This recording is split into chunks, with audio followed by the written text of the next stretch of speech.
Alright, so here's a project I've been working on this week. This is a homemade tumbler composter.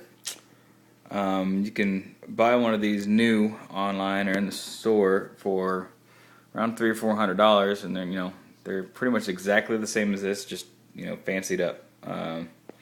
Or you could use I think I paid about $70 for materials, maybe. And it took 3 or 4 hours to put this together, which would have been less time if I would have known what I was doing. But I'm not really a handyman, so it was fun for me to just learn to work with some power tools and mess with stuff.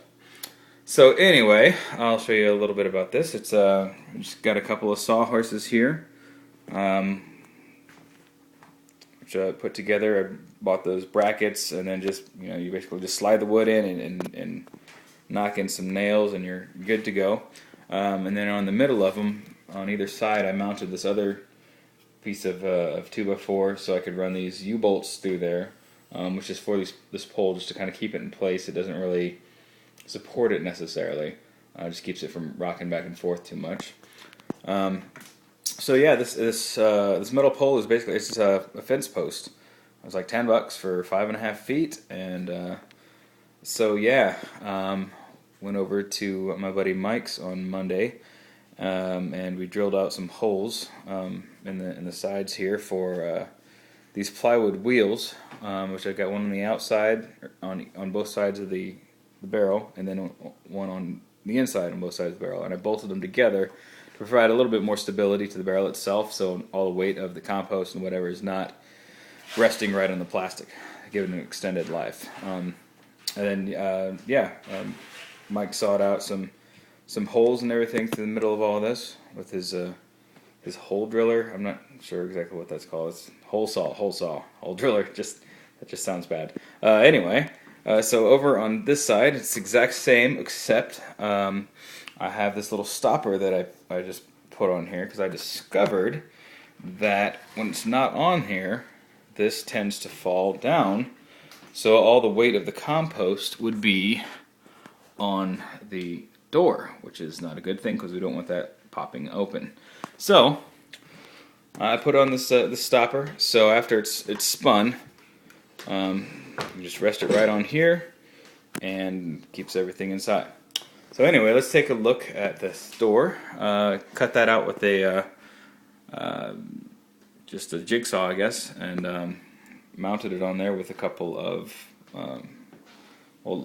locks and hinges, and then I put a handle on there for easy access. And then let me show you this little thing that I kind of jury-rigged together tonight. I put this on here to hold the door open when I'm throwing stuff in there or doing whatever. I just got a couple of hooks that I screwed in here, and so when this is, let's roll this back up. When this is open, there we go. This wire, oops, come on now. All right, this wire here attaches here and holds the door open. So I can just throw in my scraps or whatever I'm composting, and then you can see the inside of it as the other side of those plywood discs bolted in, and the pole running right through the middle. And then you can also see these aeration holes that Mike Therrett and I drilled also Monday night. That just you can get oxygen into your compost mixture, just help it break down a little bit faster. And then these I just kind of slapped on tonight because I was tired of getting poked by these screws up here, which are coming through for the handle and the hinge. But I didn't have any pieces small enough for the ones on the side, so I'll just have to live with it. And you can tell these are just scrap pieces of plywood that I just kind of screwed in there. So anyway, that's pretty much it. I have one step left to do. I need to spray paint the barrel black for two reasons. One is to to absorb the sun a little bit better, get some heat in on the compost, help it break down a little bit faster.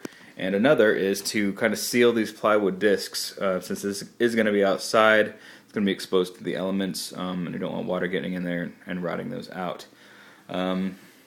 So yeah, that's pretty much been the project for the week. I'm really kind of proud of myself for not really knowing, like, you know, what I'm doing with power tools. I think it turned out pretty well. And I want to thank my friends Mike Therrett and Mike Deppish and my buddy Heath for the extra hands they gave me on Saturday and Monday. And then I also want to thank Terry for lending me his power tools, since I have none, but now I want to buy some.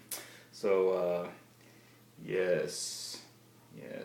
Anyway, I hope y'all enjoy this, and yeah, it's a nice project for you gardeners out there. So anyway, I guess that's it. Thanks.